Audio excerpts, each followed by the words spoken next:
বাইদেউ গৈছিল নিজৰ জন্মদিন পালন কৰিব পিছে ঘৰত নহয় বাইদেউ গৈছিল অয়লৈ বয়ফ্ৰেণ্ডৰ লগত পিছে কথাতেই কয় নহয় হবা কথা নহয় সিদ্ধি বাটত আছে কণা বিধি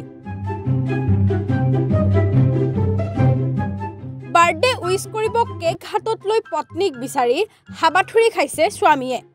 শেষত পুত্ৰক লৈ স্বামীও পিছে পিছে গৈ ওলাল পয়ত তাৰ পিছত কি হঠাৎ বাইদেউ হৈ পৰিল দৌৰবিদ উছেইন বল প্ৰথমতে স্পাইডাৰ ওমেন হৈ অয়ো হোটেলৰ পিছফালেৰে বেৰবগুৱালে বাৰ্থডে গালে তাৰ পিছতে উছেইন বল্টৰ দৰে দৌৰিব ধৰিলে বাইদেৱে সামাজিক মাধ্যমত ভাইৰেল হৈ পৰিছে এই video' news desk report Republic north east